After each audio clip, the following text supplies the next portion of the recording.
Hello, Rachel. How are you? Oh, I'm feeling very satisfied. How about yourself? You know, I've had my fill. You've had your fill?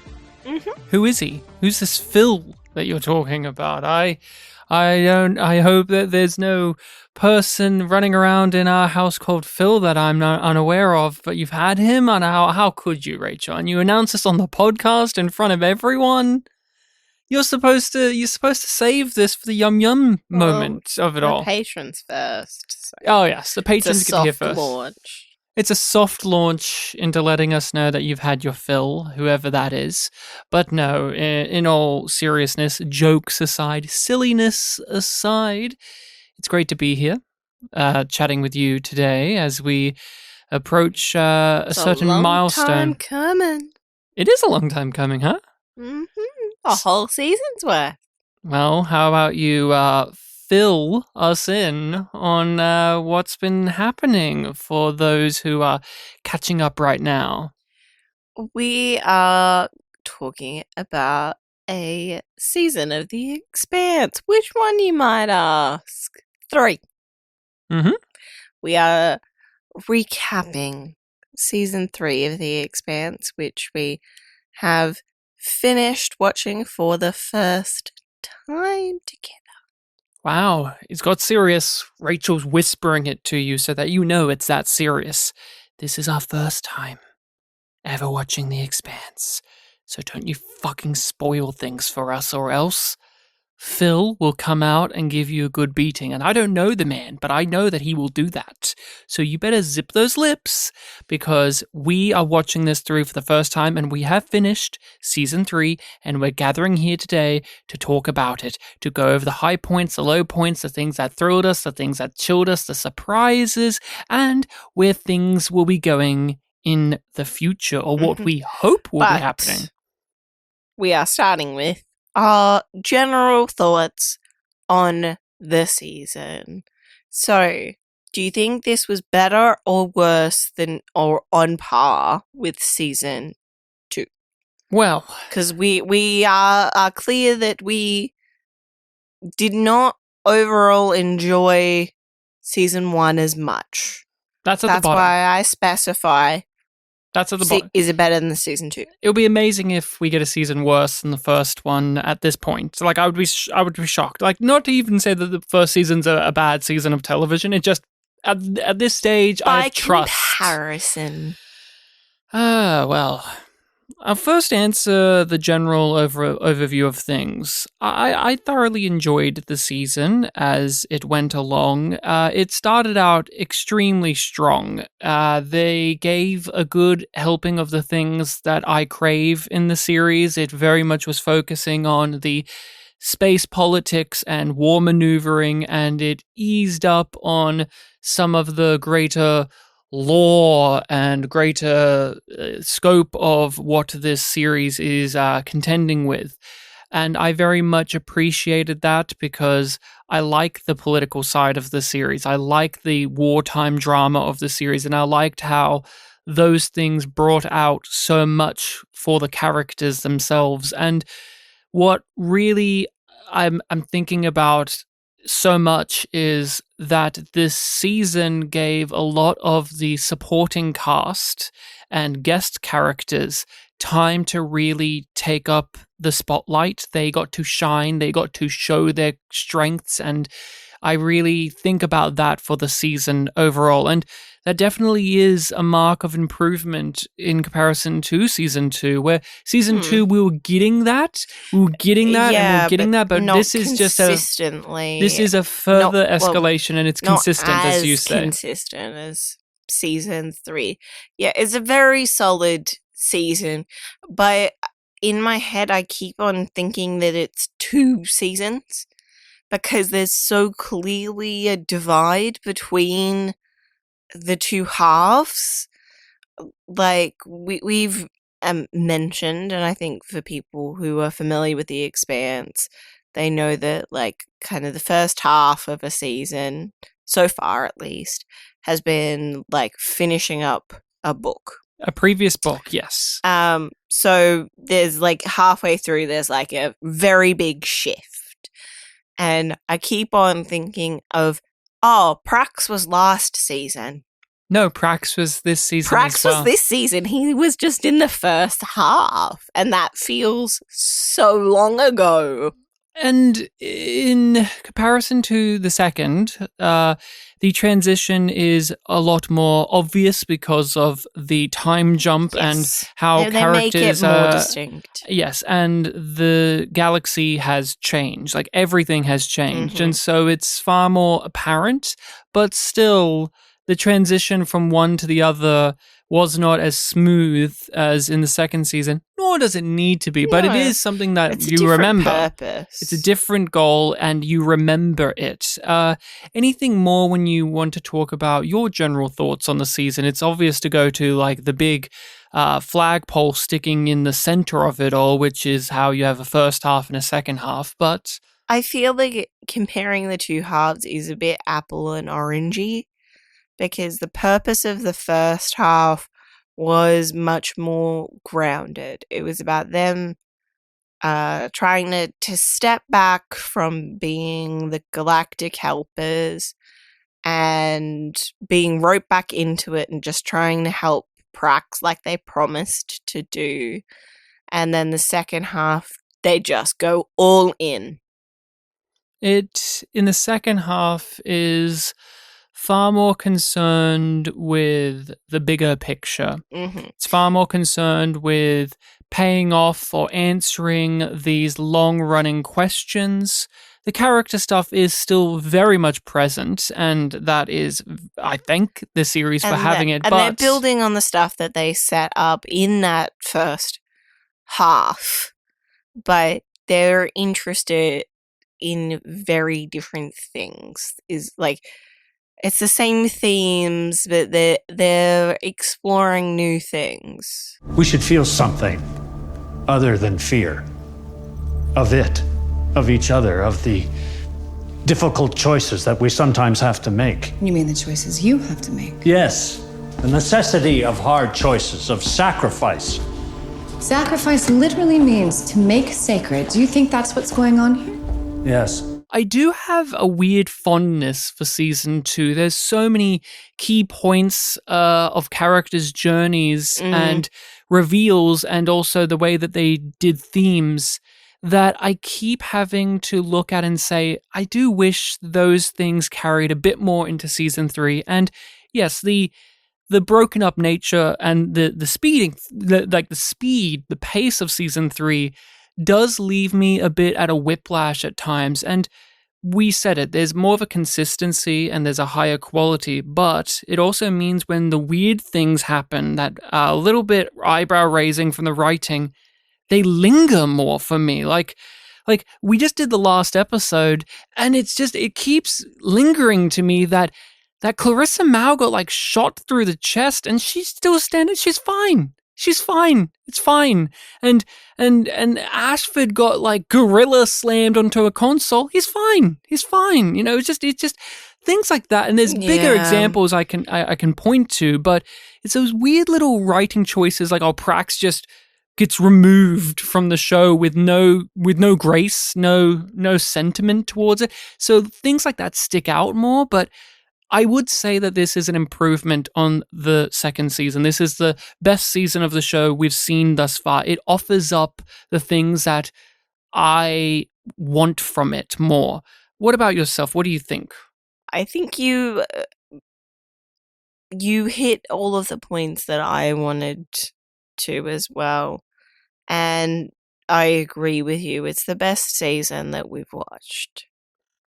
Well, what about what about it do you find to be a big difference between this and the second? Because they do tie so closely together. It feels like the first season is so separate in a way. Like we had different stakes, different characters, different settings. I feel like this season, the least out of the 3 has set up to do. It's just paying off things, and the things that it is setting up, that it does set up, are building off the back of other things. So it doesn't feel like, oh, we never mentioned this before, or, oh, we need to dump all of this on you. It's just like, no, there's now this new thing that's an extension. So a lot of it feels more natural. It just is getting to the point much quicker, and rarely, not always, but rarely does it feel like it's too quick that they get to it. For the majority of the time, the relative speed of which they get to point A to point B is comfortable. For the most part. And then the last couple of episodes hit that fast forward button. There were so many great fucking moments in this season that I was just like, oh yeah, and that, and that, and that, and that, and that, and that, and oh yeah. But I have to say, the first one that came to my mind. It is hard to narrow down the favorite moments because every episode at least had like 3. My favorite moment, overall, the first thing that came to my mind. You're going to hit us with your top dog first. Let's go. Anna slapping. Anna slapping. Anna slapping Clarissa. Anna slapping Clarissa. Why did that make it to the favorite moment of the season? Anna slapping Clarissa / tasering her. Oh yeah. That's, I mean, you have to have one and the other too. Yeah. They go together. Anna being violent against Clarissa, because they're both great badass moments that mean a lot for the character and for the situation that they're in. Like, it was a genuine surprise when Anna came out and took out Clarissa and saved the episode. She saved the day. Saved the day, I mean. Well, no, she could have saved the episode if they made that the last scene of that episode. Yeah, but then they didn't. They didn't. See, that's one of the other weird things about the third season is they didn't always know how to end episodes. Sometimes they did. Sometimes they didn't. Season 2, I felt, was way more consistent with how it would end things. Like, oh, that's a good ending. But like with the season, with season 2, we kept on getting to the point where like, and end. Like, we could feel when it was coming. Yeah. Well, they weren't lying to us. No. And it wasn't necessarily bad that we could do it. It was just because it was using stuff we were familiar with. And then when she slaps Melba, and that way that Melba / Clarissa, that shakes her. We craved it because Clarissa Mao had been going unseen and there had been no repercussions directly to her. She had felt internal struggle, but she kept doing it. We had no one who was standing up against her. So when you have Anna, who is a wonderful character, do it, and she does it in the most direct way possible, a way that possibly you at home wish you could do, which is to grab this character and slap the shit out of them. It's a real moment of joy, and I had that in my list of things as well. Do you have any other moments of the season that you really enjoyed that you want to share before I rip into some of mine? There are only small moments with Amos that come to mind, and it's weird because he was a real grouch a lot of this season, but he had so many sweet moments with Prax. Yeah, he did. He did have some. I thought, are you going to reference any in particular that you liked? I like the Prax panels. Oh, when he's talking about Prax afterwards, Yeah. or when they're installing them together. He's like, he's my best friend. Like, oh. I thought you were going to say the I am that guy moment. Yeah, that's yeah. Does anyone need to say more about that? I think that's a fan favorite. I think it's a favorite of ours. I was going to say Amos is your boy. He's your guy. You have to have some favorites. If I had to pick a favorite Amos moment outside of the I am that guy, I really did like the back and forth between him and Christian and Bobby about pumps and how to wear them and how to walk in them Yeah, that was and good all too. of that. And he just goes, I only work in space. which is cute. I very much like that. I also really liked for Amos to keep talking about him as a character. I really liked the conversation he had with Alex when they were on the Rocinante together, and Holden had flown away into the nucleus, and that he is not afraid. And that's probably not a good thing. It's not a good thing to live a life without fear. That whole exchange was beautifully done. Now, you gave away your top one first. So I'll give away my top choice right now. And it's one that we didn't say in the episode it was in. We didn't talk about it in our podcast. So the flow of conversation just moved on and we didn't get the chance. But my favorite moment of the season is Clarissa Mao as well, actually. What a character she is.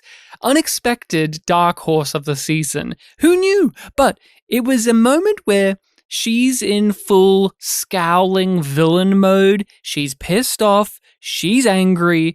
She's inside the ring and she's wanting to kill Holden, and she keeps watching footage of Holden throughout the whole season, seeing him on the news or watching the documentary footage and the reporting footage. And this is one of those where she's watching it and she's sitting in, I don't know, like the changing room area or wherever. And she's got the little tablet, her little phone thing, and she's leaning forward and she's watching with a mean look on her face Jim Holden talk about how much he would crave a donut right now. He's just like, I would just like a donut right now. And he just cuts to her face, looking even more angry. Like, do you fucking want a donut? I want you fucking dead. It's so great. It's so great because it's like, this is supposed to be like a quote unquote a new villain of the show. And she wants to murder James Holden. And she's trying to puff up her chest and find more reasons to hate him. And she watches footage of him just being an absolute goober. Love it. Like, I just want a donut, and she's just so angry. She's like, oh, this even makes it worse. He wants food? Fuck this guy. Dual Pure Mouse Project wreaked havoc throughout the system. The protomolecule killed so many, brought Earth and Mars to the brink of annihilation, and you had a major effect on those events, and that led you to this. The ring. How does that make you feel? Kind of makes me want a donut.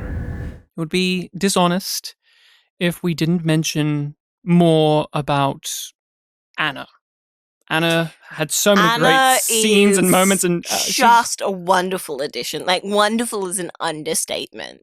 Did you have any other favorite bits with her other than slapping the shit? Telling Aaron Wright to fuck himself. Which time? Like, she does it a couple. I mean, the last one is particularly good. Like, I think I gotta go with the last one. But that first one where he's just like, oh, you have more balls than I thought you did. Oh, yeah. Okay. That was probably my favorite Aaron Wright moment of the season, in which him and the Secretary General are joking around about how they're going to bring in Mao's family and do horrible things to them. And she reminds them all that that's a war crime, actually, and you're not supposed to do that. And that's a bad thing. Cut to Aaron Wright immediately knowing that this is his new opposition, and he has to keep a neutral expression, but you see in those eyes, he realizes that this is a person who's going to fuck him, so he needs to destroy them now. Love that. Great moment. Favorite Anna moments. It's so hard to whittle them down because she just kept having just scene after scene after scene, but I adored her eulogy that she gave for the officer who killed himself. That whole entire piece about God and about one's place and coming together, and the road to how we got to that point was really emotionally driven as well, and seeing her come to like just really wrestle with the fact that she should have done more, and this is the best that she can do for this person now, but she's going to do better going forward. And I really, really loved that. And do we have to say it? I mean, a highlight of the season, a real just cap off of just sweetness, of just gold. Which Avasarala a bit. It's surprising. It's not Avasarala related. Ooh. It's surprisingly not. It's actually that this season made Drummer a character, gave her so much more, gave her a name that stood out, and she got to command things together. And I really liked the moment of her and Ashford connecting, talking about their views on what it is to be a belter, and then they start singing together. I really like that. That was just such a tender moment between two characters who had been nothing but adversarial since the drop, and I just really was head over heels for that. Is there anything else that you want to flag up before we move on to the stuff that didn't work for us in the season? No, there is one other that comes to mind, but I'm going to save it for a later discussion point. All right. So the season is not flawless, rarely is any piece of television, but it is actually a little bit more difficult for me to pick the moments that I found to be bad or found to be my least favorites. I only have one that I'm going to offer up to the conversation, but I want to know from you. You are far more critical of the show than I am at times. I am. I am. Like, there's just too much of the show that just can rub you up the wrong way. I was going to say rub your sci-fi nerd up the right way.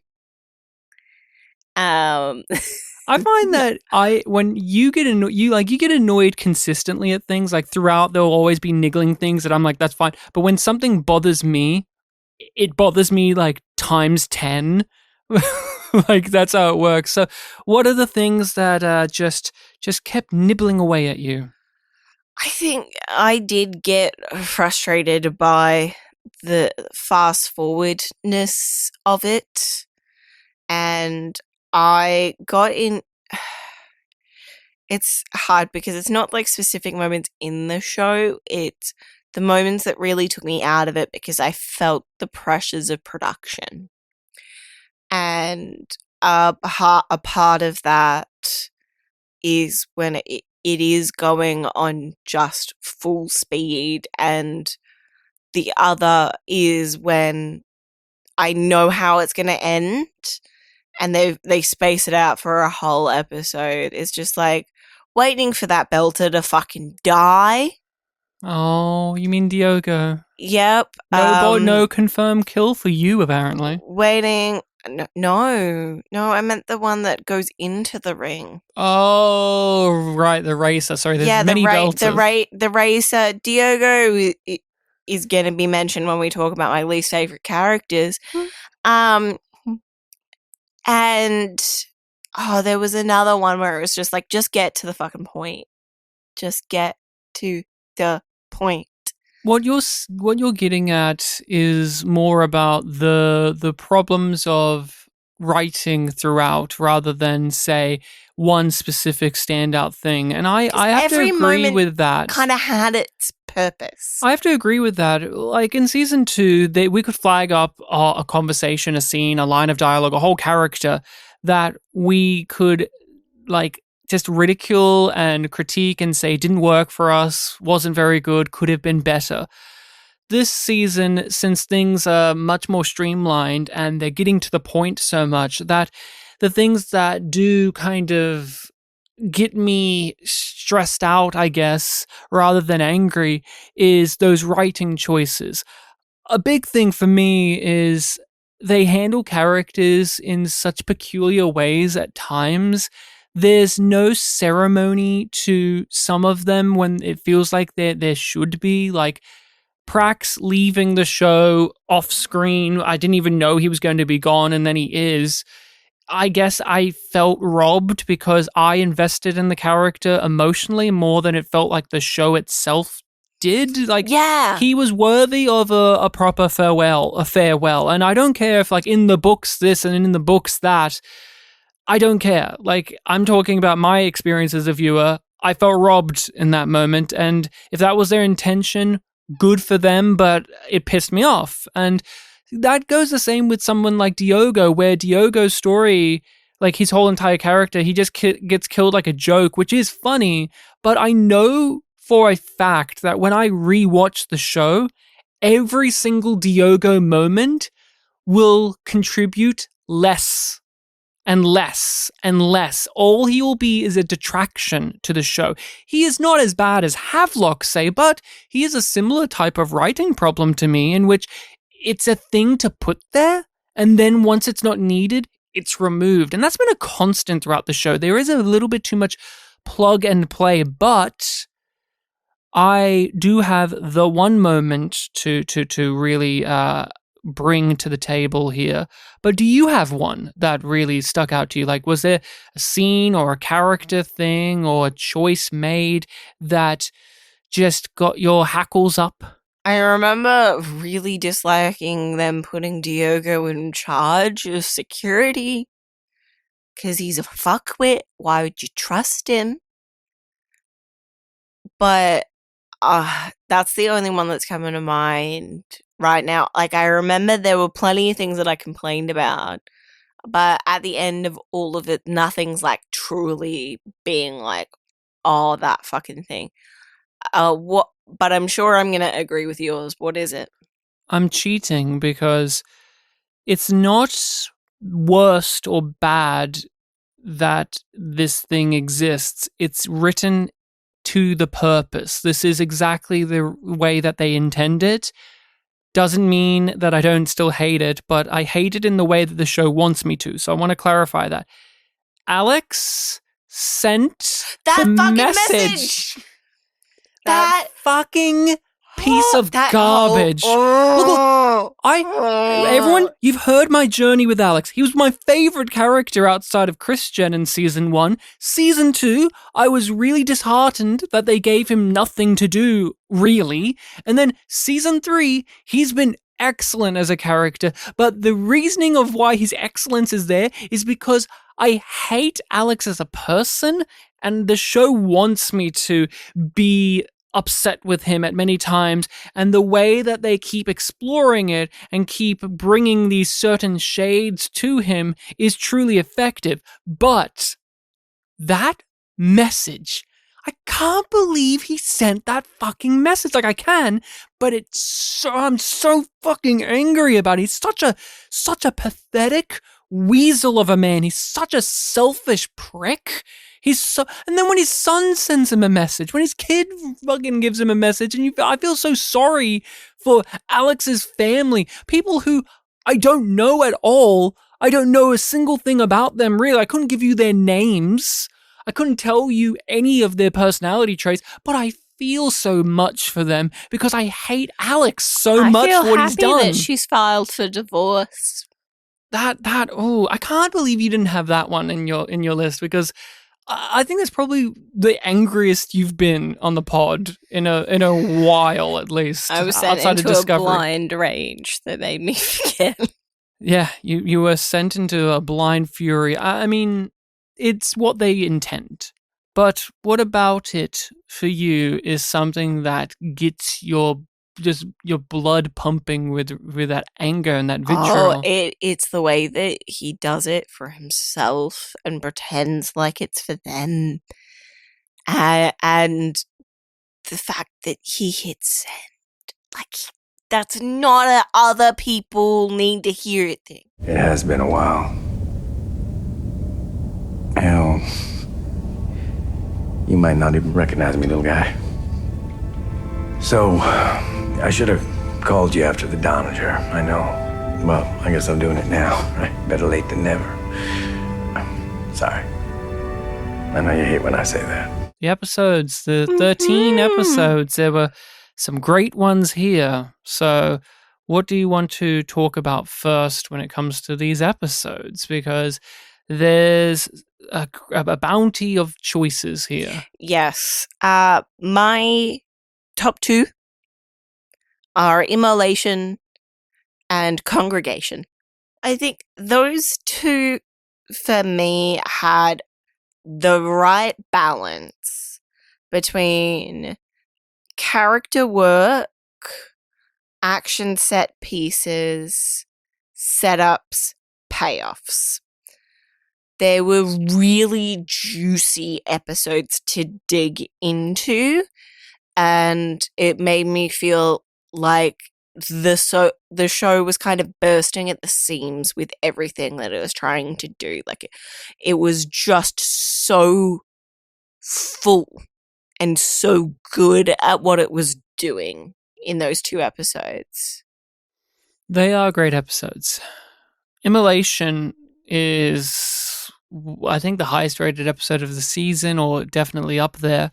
I really like that one. I had it in my top 3. That was my 3rd favorite. Congregation, that was a good episode. I am surprised that you had it in there. Like, I guess maybe because I didn't put it in there, but what you said there is exactly the point of why Congregation should be heralded, because it spins all the plates and it isn't dropping any of them. Which is something that I've gotten really annoyed at The Expanse for not doing successfully.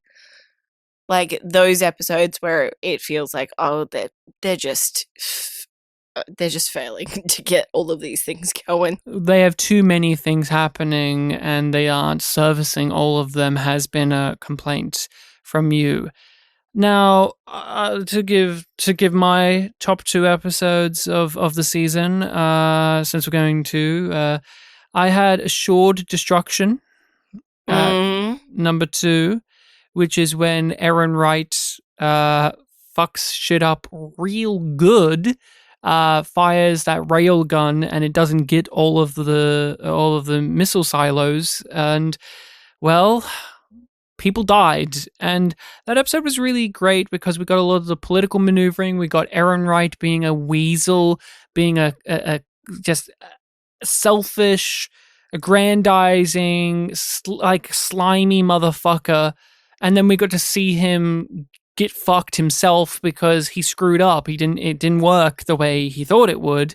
And the conversations between Anna and the Secretary General were really, really great. Like this Secretary General had no character. We didn't even know he had a name for a very long time. He was just a figurehead. He was a bobblehead, as we find out. Just a guy there. But like that episode gave him so much and gave Anna so much. But my favorite episode is Dandelion Sky. That is such a powerful one.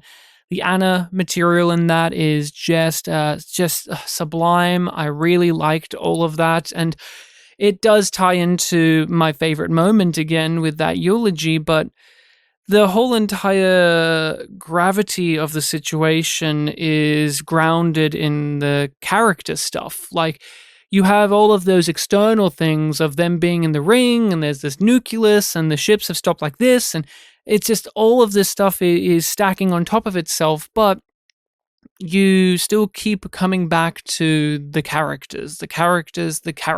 And so I had Dandelion Sky as my top pick. Now, where we go from best, we go to worst. And Rachel, do you have worst episodes of the seasons? Ones that did not hit for you? Intransigence. Now, remind us of Intransigence. Intransigence is the one with Clarissa's backstory, where that one was really guilty of just feeling like it was taking its time to get to the point, and a lot of the story was just felt foregone. I had a hard time picking. I was looking through the list before, and I was trying to find an episode.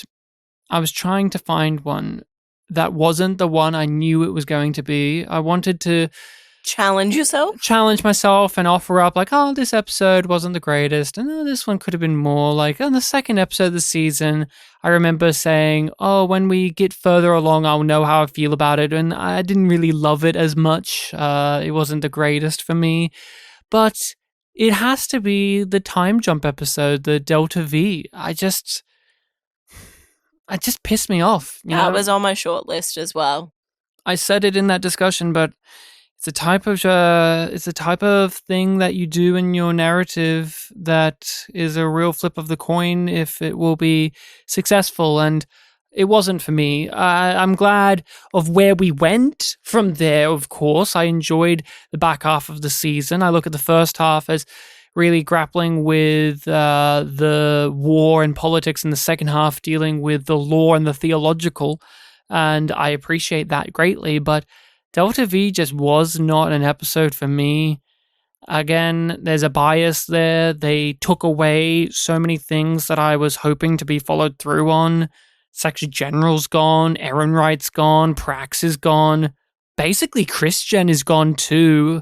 We see her in that episode. We see her from time to time, but for all intents and purposes, that's the point in which Christian isn't in the show as well. And it just leaves such a bitter taste in my mouth. And although they give us so many wonderful things in there, like I love Monica.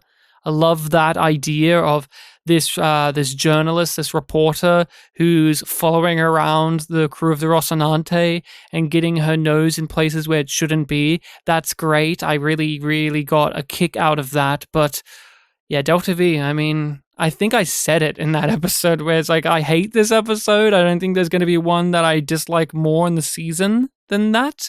I think it's very clear from our discussions who are like top two characters. I think it's the same for both of us. We both love Anna. We both love Prax. Is there anybody else worth mentioning? You overestimate. You really overestimate. So talk about those two yourself, because I do have slightly different characters in mind. I am not saying that those are your top two, but I'm saying that you love both of those characters, right? Yes, I liked Prax more in season 2. Yes. If I'm going to be dead honest, I liked him more in season 2. Mm-hmm. I loved him overall as a character, but season 2 is what I'll think of for the character more than season 3. I really liked him because of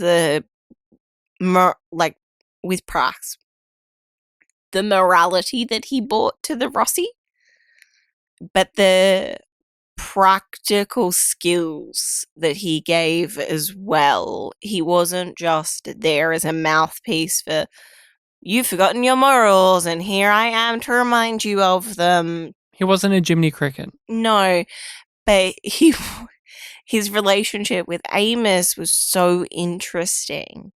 And then the impact that they had on each other, for better and worse, really got played out in this season. And when it comes to Anna, it's weird to think that when they were setting her up, we had our issues with it, but it wasn't with the character or with the performance. That has been solid. Anna. She's my number one, of course. It has to be.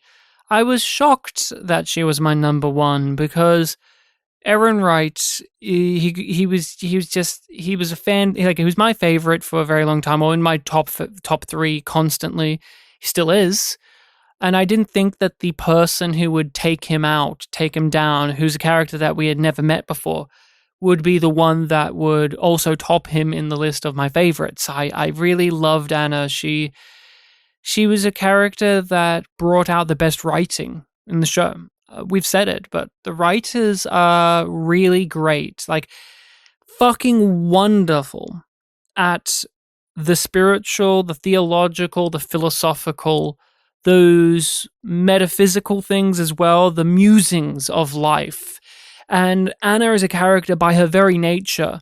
In all of her careers and lifestyles and everything, she makes it so that the people who are creating the show are afforded the opportunity every episode to give us those things, because not every character can do that. You're not going to get a good, heady conversation out of Drummer about those type of things. You're going to get that about leadership and about what it is to be cultural and belters and all that, but you're not going to get that stuff that you get from Anna, from Holden even, and I loved her for that. Prax wasn't even close, sadly, in my favorites of the season, and I'm going to break some hearts too. Nor was Christian. Well, Shock. she's not. She was in the first half. She was That's in not. as ma- I wasn't going to say that she's not. She's not in it. She's not doing the stuff that we really liked Christian for because she's not on Earth. She's a fish out of water. But even then, the fish out of water stuff that she had, although amusing and although very entertaining, it didn't leave much of an impact on me either. It was there. Like, I watch it and I'll enjoy it when I see it on a rewatch, but when I'm thinking back, Christian, I didn't even consider to put her in my list because then, of course, number 2's Aaron Wright. Love that guy. Think he's great. Of course I do. Sean Doyle nails it as usual, and I'll miss him too. I'm getting like emotional over the fact that the final time we saw him, I didn't realize that would be it, and it makes sense. Like, unlike Prax, I'm satisfied with that being a potential end for this character. Like, if we never see Aaron Wright again, that's fine. Prax, I hope we see again, but then I had 3 because I worked on 3. Crazy as it is, Holden finally made it, everyone. Now that he's fucking nuts. Now that he's funny too. Like, he's genuinely a very funny character. I find him greatly amusing, and I'm shocked. I cannot believe it that Jim Holden, a character who I many times would say, I don't know why people talk to him. He sucks. He made it, Rachel. And did you feel similar or not? Did James Holden... Oh, yeah, he's much higher up. And obviously goes without saying that Amos is one of my favorites. I don't shit where I ain't. Again, the pendulum swings. We have to talk about characters that we didn't care for. I fucking hate Diogo. I know that it doesn't make sense, but I fucking hate him. I hate seeing him. I don't believe that he's dead because I didn't see the motherfucking body, and I thought that he was dead once, and I'm not gonna get my hopes up again, and I want him to be dead. Ryan, who's yours? But Rachel, how do you really feel? I feel like you're holding back just a tad on your feelings of Diogo. Now, I adore, as does everyone, when you explode like that on Diogo, but could you give us some more, I guess, layered opinions? Because this is the last time. Let's be honest. If I'm right, this is the last time you can talk about him. A shit person. He's shit at his job. He's a clout chaser. And he just reminds me too much of fuckwits that I've taught. He just reminds me too much. Or just like high school wankers that you see on the street and you're like, you think that you're so cool. And that makes me think you're so shit. He just strikes a chord with me. I don't get his point.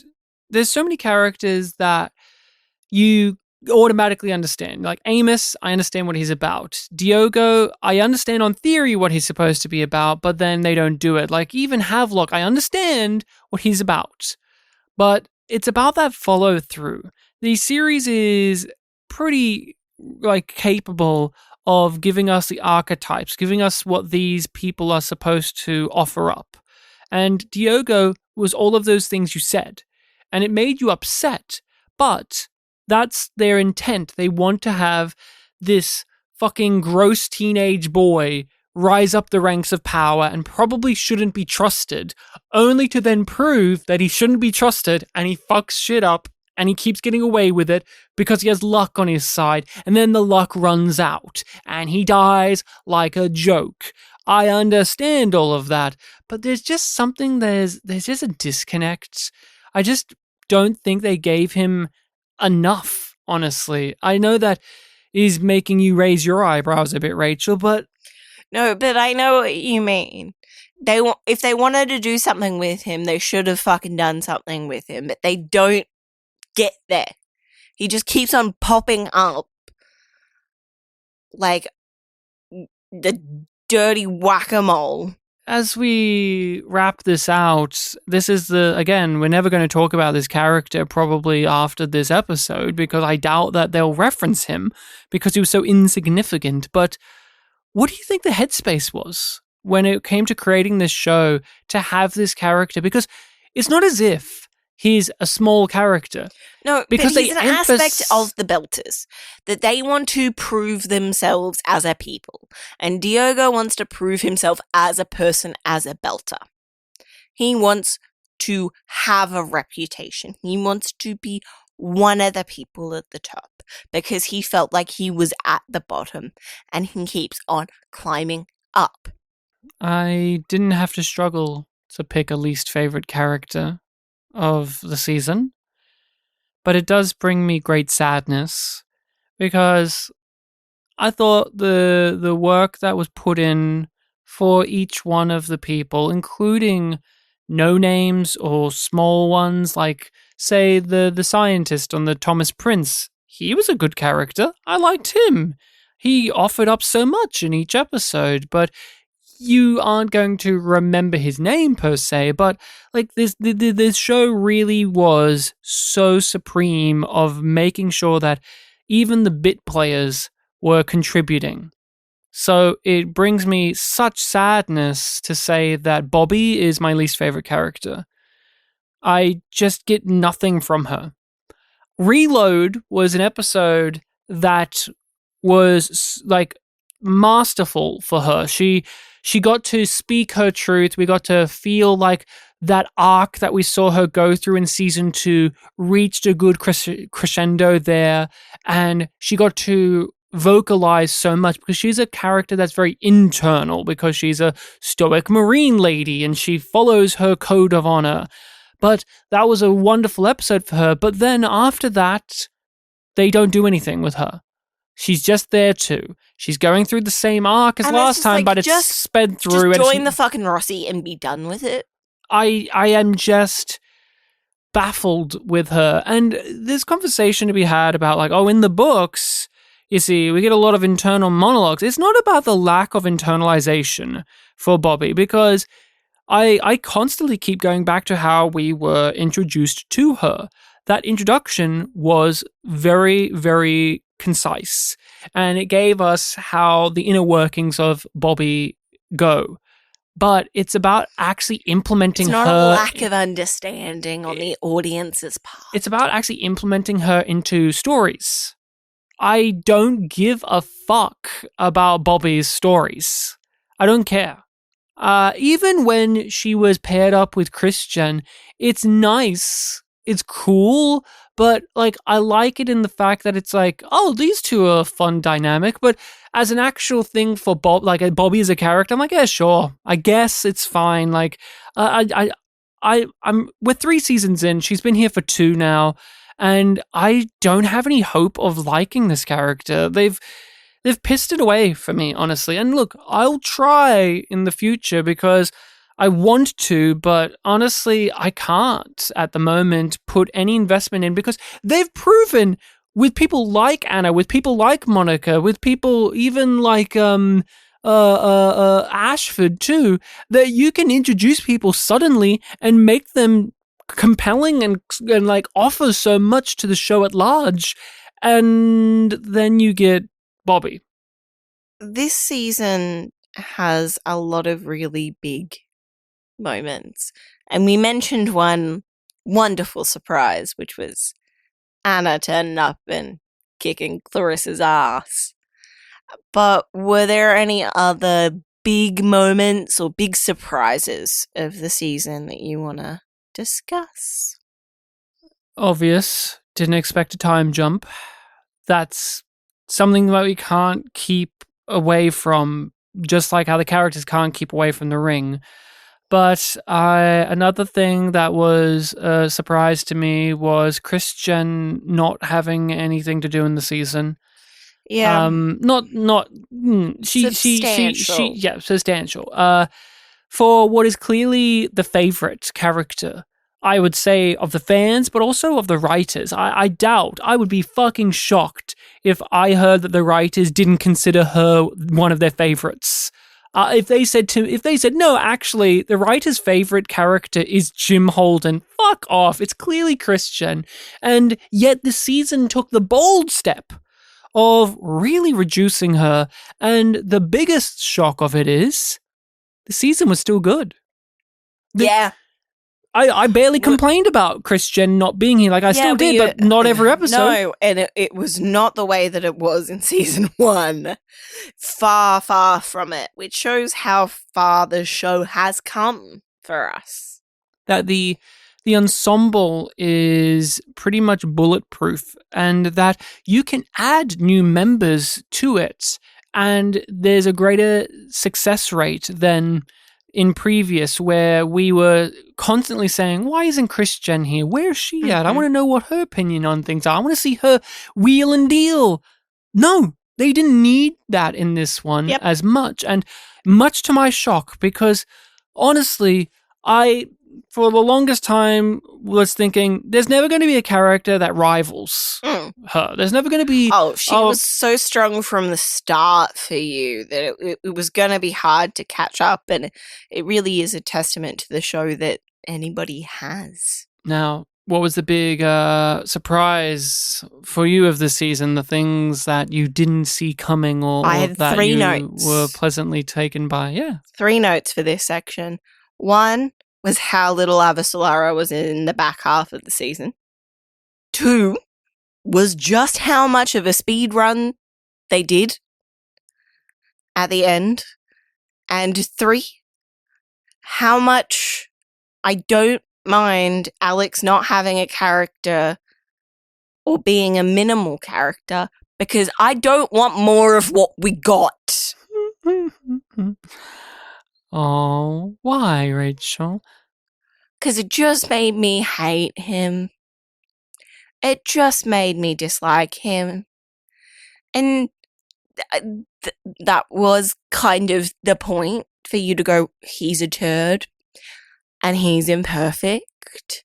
And, you know, he's trying to do better with this found family than he did with his original family, that, like, his wife and his kid, the more traditional one.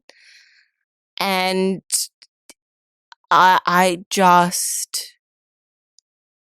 like, I don't want you to do that again. But yet, to counter you, a shock is that all of that is true, and yet I couldn't stop being drawn in. Oh, and yeah. I couldn't stop talking about it, because it's a train wreck. All of Alex's stuff in this season, destroying his life. All of Alex's stuff in this season. That's what it feels like, anyway. All of it was prime real estate for conversation and thoughts, because whether it is the way he destroyed his own family, or how he's trying to connect with the members of the crew, or believing in fate, what's this all about? Could it be? We keep finding ourselves in these things. He always kept offering something to every scene he was in. He was not just, I'm the guy who flies the ship, I'm the guy who drives real fast, or I'm a Martian. They developed him, they grew him, they matured him, they made him far more of a tactile character, and that was a surprise. And it's a surprise because I'm like you. I don't want this. Ew, get it away from me. But it's by design, and by design, it is challenging me. What do I think about a character like this? What do I think about a person like this? And what do I think about the things he says and the things he does? And weirdly enough, I felt like I had way more to say about Alex's season than Naomi this season, or even Amos for myself. You're a bigger Amos fan, so you always have more to think about and look at than I do. But another, like, truly just shocking thing of this show is that we can have it all. We can have an action episode and the character stuff. The second season was getting closer to having its cake and eating it too, like that. Yeah, the balance was closer to being right, but they pretty much nail it most of the time with season 3. Whoever's there won't know we're coming, but that's the only advantage we got. We'll go in hot, land hard, and from there it's a 100-meter run to the access hatch. Any idea of the resistance inside? In terms of humans, no. In terms of hybrids, there's no way to know for sure. What is the moment of the season that made us the horniest? Although I'm most excited that made us feel yum yum. Well, there's 2 sexy moments of the whole entire season, so it's going to be real either tough. of them the sex? Yeah, of course. So you're talking about the sex and Holden naked? Yeah. Okay. Oh, you got it. Yeah, that's it. Exactly. I'm talking about post-sexy times. I saw Naomi's bottom. I like that, of course. I saw an achy lady, so yes. You got annoyed at Holden's nudity because his dick realistically would have been flopping in Yeah, the view. yeah. That's it. That's exactly it. They're hiding stuff. I know what you're doing. Show us it, you cowards. Show us actual. Hey, now that the series is moving from sci-fi to Amazon, do you think we'll get proper nudity in the series? Like, do you think it's going to take that I turn? think we're going to get some female presenting nipples. No, not those. Yeah, those are the yum yum moments. I have to choose Naomi's butt because that's the most. Like, here it is. Like, Holden, although it was basically the same, but we got it from a pure profile.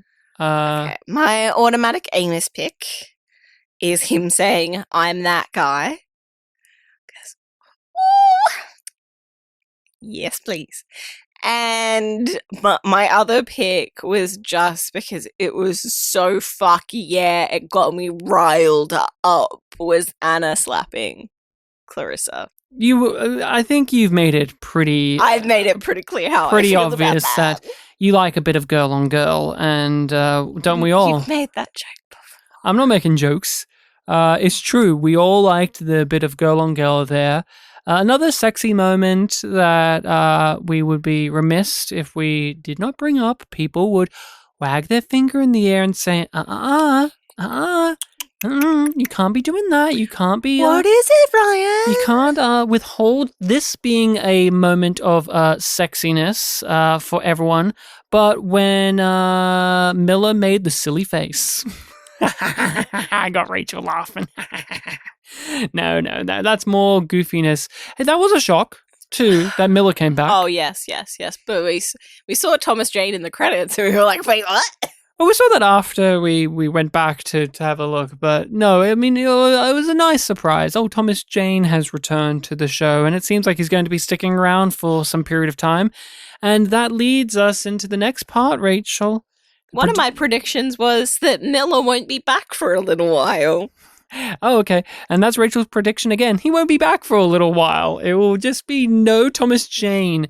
No predictions of the next season. Yeah. What are some more of yours for season 4? The only other thing that I wrote down was they're going to try and contain the information and fail.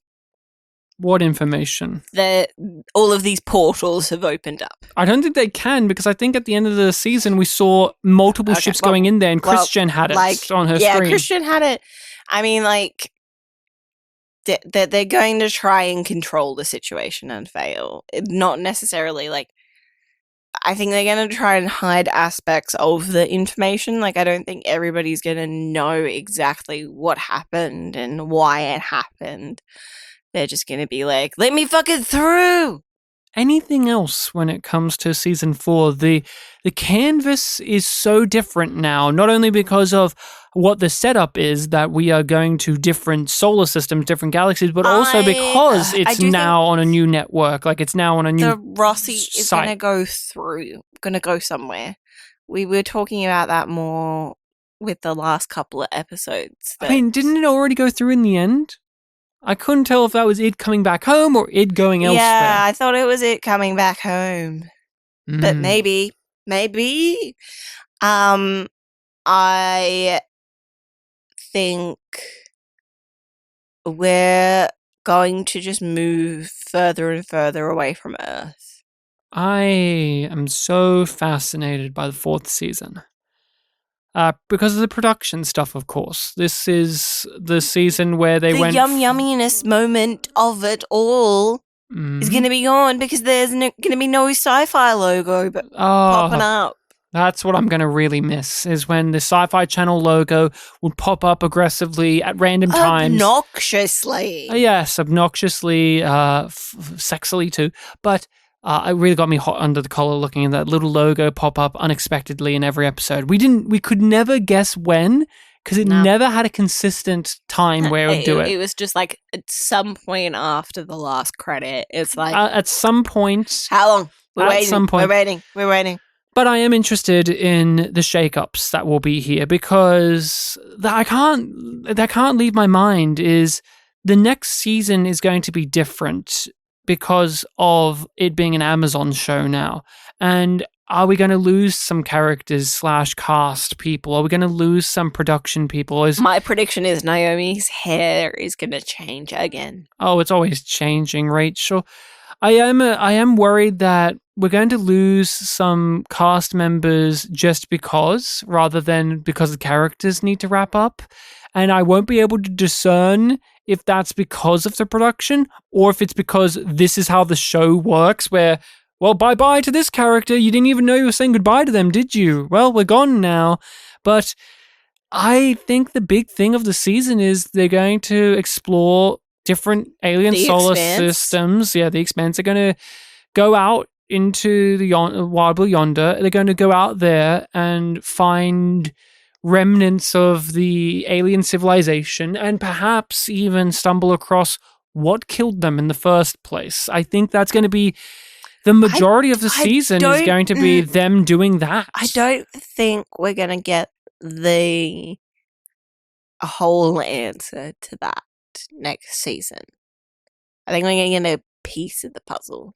And I also think we're going to have Christian back on Earth having to deal with the absolute fiasco that is this situation. We're going to have to see her contend with so many power struggles, being the new leader of Earth, like she's still fresh into the game of it. Here's something that's beyond the comprehension. It completely shifts the balance of power. I'm throwing you a curveball, but can I hear what the next week's episode, like the first episode of season 4, is called before we wrap up predictions? Because I do wonder if that's going to change anything for me. Well, we're going to also predict what the next episode was going to be about. So the season 4 premiere episode is New Terra. Okay, so they're finding New Earth. Mm-hmm.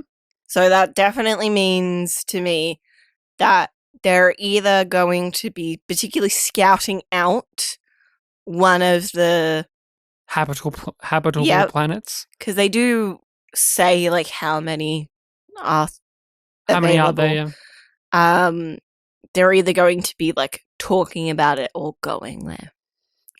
Do you think we'll see aliens properly? Like, we see the remnants of alien technology, but do you think they will actually encounter a life form properly? I don't know. Do you think that it's like at all on the table, or do you think it'll be too silly? Because we asked that in season 1. I think I'm not holding my breath for it, but I wouldn't rule it out. I'm somewhere in the middle where it's just like it could. Do I think it probably will? No. I believe we're going to not see any alien life forms that aren't animals. I think we're going to see that. I struggle if it would be too silly or just go against if we met an actual alien, a proper civilized alien who has a ship, Humanoid. humanoid, or whatever it is, sentient being. I don't know if that would cross that line for me or not with this series of we are Interesting. supremely grounded in stuff. Like, yes, we have the fantastical of sci-fi-ness, like the blue goo is this ludicrous thing, but I don't know if I want to see Jim Holden talking to a grey alien.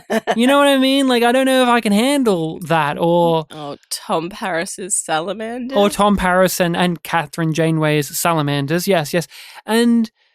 Or are they going to do some fucking Battlestar Galactica bullshit? Where it's just like, oh, you said New Earth, right? You said New Earth a moment ago? Yeah. I'm Wouldn't it be great? Wouldn't it be great if they scared of bumped that. into the Battlestar Galactica losers on their fucking hippy-dippy Earth? That our would Earth? be funny. That would be weird. No. And I have a big prediction for the season. Ooh. Big prediction. Mm-hmm, I think that, and this isn't a joke one, I think that Miller / the investigator is going to be a large thrust of the season.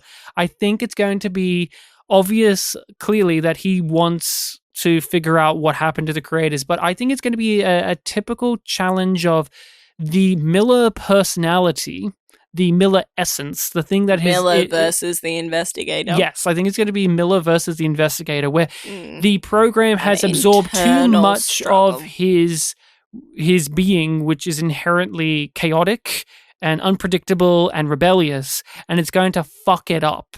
And we're going to have is this Miller, is this not, more so. And it'll give Thomas Jane plenty to do as an actor. Yeah, it'll be fun to have more of him, I think. I think it's fairly obvious that season 3 is a yum from both of us. Yum. What do you think the premiere will give us? We predicted stuff in the season ahead, but what do you think the next episode is? Oh, I said that I think they're either going to be investigating or at a new Earth. Okay. Oh, right. Yes. I thought you meant, that gave you a bigger clue of what the season could be. Oh, no, I think that's going to be like... Because, wait, let's be honest too. We keep thinking big. This show always has one or two central hubs a season that they live at. Like, we're on Ceres Station. Now we're on Tycho Station. Oh, we went from Tycho to this. And there's like, we had the ring. We had the ring and the ships there. I feel like the next episode is what you're saying. They're going to find an Earth-like equivalent, and we're going to spend time there. Like, we're going to spend time. You know what's going to happen? There's going to be some fuck. I say this, and I don't want it, but it's going to be this. There's going to be a colony there. Yeah. And they've encountered something, and the Rocinante is going to be parked there for several episodes, maybe the whole season, helping this colony contend with some fucking radiation or weapon. Jump? Yeah, maybe a time jump.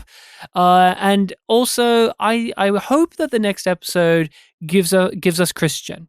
That's all I want. Okay. That's all I want. Okay. And that is... I want Brian George.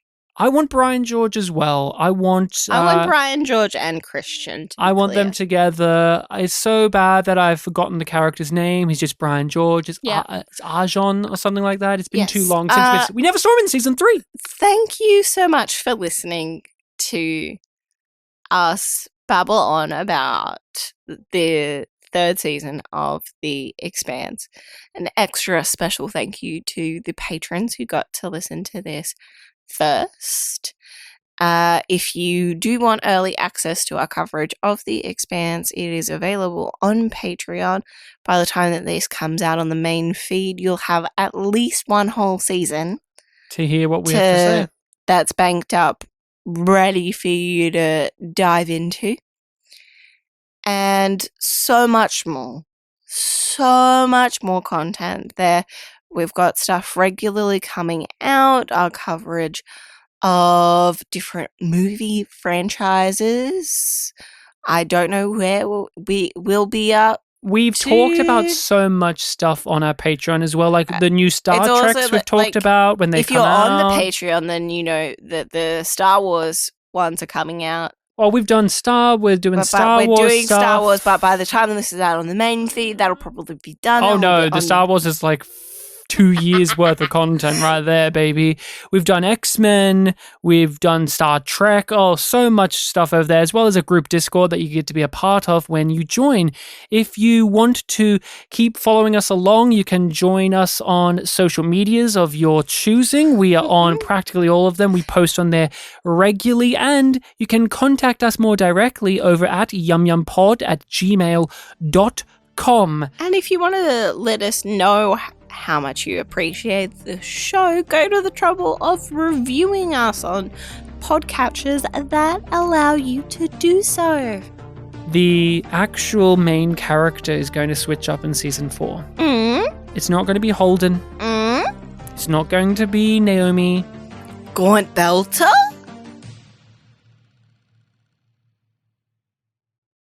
See you then. Well, voila.